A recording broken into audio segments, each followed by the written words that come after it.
तारीख़ी मागनि सां मालामाल आहे, जेके हिन धरती जे क़दीम तहज़ीब जा गवाह आहिनि। सिंध में काफ़ी अहिड़ा तारीख़ी माग आहिनि जिन खे ॾिसी इंसान अचरज में अची वञे थो ऐं उन्हनि खे जोड़ींदड़ दिमाग़नि ते हैरत थिए थी। रनीकोट बि अहिड़े ई तारीख़ी मागनि मां हिकु आहे जंहिंखे ॾिसी इंसान अचरज में अचो वञे। रनीकोट जामशोरे ज़िले जे सन शहर खां 28 किलोमीटर जे फ़ासिले ते आहे।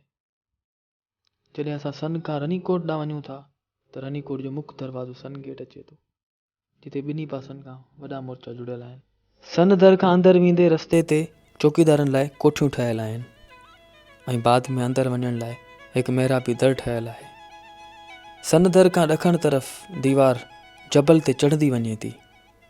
हिन दीवार में 4 गोल बुर्ज ऐं आख़िरी छेड़े ते मुस्ततिल बिर्ज आहे। सन दर जे साम्हूं अंदरि हिकु चौरस अकेलो कमरो आहे, जंहिं ते मथां गुंबज़ नुमा छत आहे, जंहिंखे बारूद खानो चयो वञे थो ऐं के वरी उनखे ॿुध मत जी इबादत गाह चवनि था। सन दर जी दीवार खां पोइ कोट खे कुदरती बंद आहिनि, जिन खे पार करणु सवलो न आहे। रनीकोट में 3 नंढा क़िला आहिनि, मीरीकोट, शेरगढ़ ऐं मोहनकोट। रनीकोट में घुमण आयल सियाह तक़रीबन मीरीकोट ॾांहुं वञनि था, छाकाणि त हीउ 3 क़िलनि मां वॾो आहे ऐं हिते पहुचण लाइ रोड बि आहे, जेको तक़रीबन 3 किलोमीटर आहे। 1.5 किलोमीटर खां पोइ हिकु साइन बोर्ड आहे जेको मुतबादल रस्ते जो ॿुधाए थो ऐं हीउ मुतबादल रस्तो नहर खां थी गुज़रे थो। हीअ उहा ई नहर आहे जेका ओलह खां मोहन गेट खां दाख़िल थिए थी ऐं ओभर में ख़तमु थिए थी। हिन नहर खे नई रूणी चयो वञे थो, जंहिंजे पोयां रनीकोट जो नालो पियल आहे। हिन मुतबादल रस्ते जो मक़सदु हिकु पुल आहे जेका अणपूरी आहे, जंहिंजे ठहण सां मीरीकोट जो रस्तो अञा बि आसान थी पवंदो। मीरीकोट रनीकोट जे बिल्कुलु विच में क़ाइमु आहे, जितां चौधारी जबलनि ते ठाहियल किले जी दीवार खे ॾिसी सघिजे थो। मीरीकोट हिकु नंढी टकरी ते क़ाइमु आहे, जंहिंजे 3 तरफ़नि खां मथे चढ़ी किले ताईं पहुचणु मुश्किल आहे, पर सिर्फ़ु दर वारे पासे खां ई किले ताईं पहुची सघिजे थो।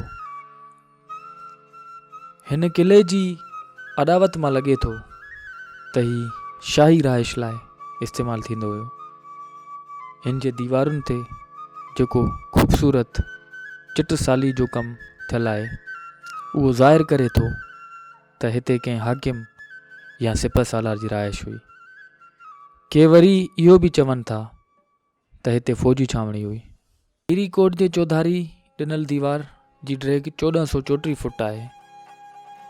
हिन कोट खे कुल 5 बुर्ज आहिनि, जिन में मुख्य दरवाज़े वारो बुर्ज यानी मोर्चो वॾो बुर्ज आहे, जितां अंदरि दाख़िल थी सघिजे थो। मीरीकोट में दाख़िल थियण सां गॾु हिकु कुशादो ऐवान आहे, जिते ओलह पासे खां हिकु खूह आहे, जेको हिन वक़्तु ख़ाली आहे। खूह उन ज़माने में पीअण जे पाणी लाइ खोटियो वियो हुयो। मीरीकोट में मथे चढ़ण लाइ ॾाकणियूं पिणु ठहियल आहिनि ऐं पैदल हलण जे लाइ फुटपेरी जोड़ियल आहे, जेका तमामु कुशादी आहे। मीरीकोट जी दीवारूं मज़बूत पथरनि सां जुड़ियल आहिनि ऐं हिननि दीवारुनि में गिड़खियूं पिणु जोड़ियल आहिनि, जेके तीर अंदाज़ी ऐं दुश्मन ते नज़र रखण लाइ जोड़ियूं वयूं आहिनि, जंहिं मां लॻे थो त हीउ कोट दिफ़ा लाइ जोड़ियो वियो। मीरीकोट जे 4 मोर्चनि मां हेठि नज़र विझबी त हसीन वादी नज़र अचे थी, जिते कुझु हिसे में पोखीराई बि थिए थी। हिन किले में पुराणी अॾावतुनि खां अलावा हिकु 2 कमरनि वारो रेस्ट हाउस पिणु आहे, त जीअं रनीकोट घुमण लाइ आयल सियाह हिते अची आराम करे सघनि। रनीकोट अंदरि ही वाहिद जॻह आहे जिते सियाह राति रही सघनि था। हिन किले मां चौधारी हर तरफ़ नज़ारो करे सघिजे थो। हितां आसपास जाबलू कतारूं ॾिसी सघिजनि थियूं। तमामु ऊचाई ते अॾियल शेरगढ़ जो क़िलो बि ॾिसी सघिजे थो। शेरगढ़ जो रस्तो तमामु मुश्किल आहे। हीउ 1800 फुट मथे जबल ते ठहियल आहे। हीउ क़िलो मुकमल तौर ते फ़ौजी नोयत वारे अंदाज़ में ठहियल आहे। हीउ क़िलो रनीकोट अंदरि तमामु मथां जी जॻह ते ऐं समुंड जी सतह खां 1480 फुट ऊचाई ते आहे। जितां रनीकोट खां ॿाहिरि काफ़ी वॾे मैदानी इलाइक़े ते नज़र रखे सघिजे थी। शेरगढ़ ते चढ़ण जो रस्तो तमामु मुश्किल आहे, पर हाणे मक़ामी माण्हुनि जी मदद सां उते पहुची सघिजे थो। मीरीकोट खां शेरगढ़ जो रस्तो तक़रीबन 3 कलाकनि जो आहे ऐं सॼो रस्तो जाबलू आहे, जितां जबल जूं नंढियूं वॾियूं टकरियूं पार करे पहुची सघिजे थो। नए रनी या नए रूणी जेका नहर रनीकोट में वहे थी, उन में पूरो साल पाणी अचे थो, जंहिं करे हिते रहंदड़ माण्हू पोखीराई करे सघनि था। हिन नहर जो पाणी तमामु शफ़ाफ़ ऐं हाज़मेदार आहे। हिन नहर जो पाणी मोहन दरवाज़े वेझो जाबलू सिलसिले मां फुटी निकिरे थो। हिते हिकु हसीन चश्मो परिन जे नाले सां मनसूब आहे, जंहिंखे परिन जो तड़ बि चयो वञे थो। मक़ामी माण्हुनि जो अॼु बि चवणु आहे त परियूं अॼु बि उन तड़ ते अचनि थियूं। परिन जे तड़ वटि चश्मनि जो पाणी आबशार जी सूरत में वहे थो। 3 नंढा आबशार ॾिसी सघिजनि था, जेके तमामु ख़ूबसूरत मंज़र पेश कनि था। हिन चश्मे ते पहुचण लाइ रस्तो तमामु पथरीलो आहे। रनीकोट हिकु अहिड़े हंधि मौजूदु आहे जिते परे परे ताईं का बि शइ मौजूदु न आहे। जबलनि जे वर वकड़नि में 2.5 किलोमीटरनि जी एराज़ी में एॾी वॾी दीवार छो तामीर कई वई, एॾो वॾो क़िलो छो जोड़ियो वियो?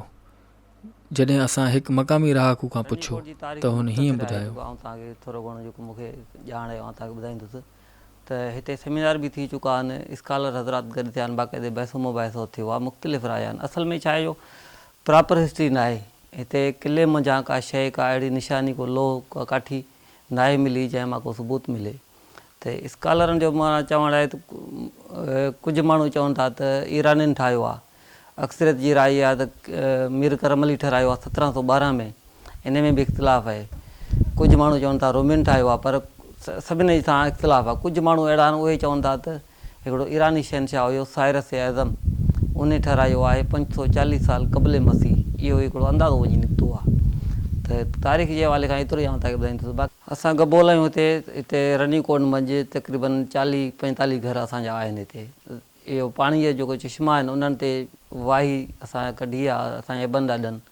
तक़रीबन अरगौन जे दौर खां हिते असां आबाद आहियूं। उन वाहीअ ते खेती ॿाड़ी कंदा आहियूं। ॿनी बारो थोरो माना 50 एकड़ ज़मीन टोटली आबाद आहे। हिते जेके माण्हू अचनि था घुमण, सयाह जेके अचनि था, उहे पुछंदा आहिनि असां खां तव्हां इलाही टाइम खां आबाद आहियो ऐं तव्हांजे वॾनि कुझु ॿुधायो हूंदो, पर न, असांजे वॾनि कुझु बि न ॿुधायो आहे। एतिरो ॿुधायो अथनि त माना त हीउ जेको क़िलो आहे हिते माना सेफ्टी लाइ उन ईरानी बादशाह ठारायो आहे पंहिंजे बॉर्डर ते। असल में मिलिट्री इंजीनियरिंग आहे, हीअ छावणी आहे, कंटोनमेंट आहे हिते। माना हुननि जेको सरदार को फ़ौज ते रहंदी हुई। बहरहाल कुझु बि हुजे, पर का बि हतमी राय क़ाइमु नथी करे सघिजे। हिते काफ़ी रिसर्च थी चुकी आहे ऐं हलंदड़ बि आहे, पर सभ खां वॾी ॻाल्हि इहा आहे त हितां का बि अहिड़ी शइ न मिली आहे जंहिं मां मालूम थी सघे त हीउ छाजे लाइ जुड़ायो वियो। बसि स्कॉलर हज़रात इन ॻाल्हि ते कुझु मुतफ़िक़ आहिनि त हीउ क़िलो ॿाहिरि हमले आवरनि खां बचण लाइ दिफ़ा लाइ जुड़ायो वियो। सक़ाफ़त खाते पारां हिते वक़्तनि ब वक़्तनि रेनोवेशन जो कमु करायो पियो वञे ऐं रनीकोट हिन वक़्तु सक़ाफ़त खाते जे ख़ासि ध्यान जो मर्कज़ बणियल आहे। ताज़ो ई सक़ाफ़त सियाहत ऐं नवारदात खाते पारां इटली सां 3 सालनि जो मुआहिदो कयो वियो आहे, जंहिं में सिंध हुकूमत इटली जे माहिरनि सां गॾिजी रनीकोट ऐं भंभोर ते रिसर्च कंदी। बहरहाल अॼु बि हीउ सहर अंगेज़ क़िलो हिकु ॻुझ आहे। हर ईंदड़ माण्हू हिन जे सहर में मुब्तला थी वञे थो। ईअं असां ज़रूरु चई सघूं था त हीउ बि दुनिया जे वॾनि अजूबनि मां हिकु अजूबो आहे ऐं जंहिं बि कलाकारनि हिन खे ठाहियो से वाक़ई जस ॼाण।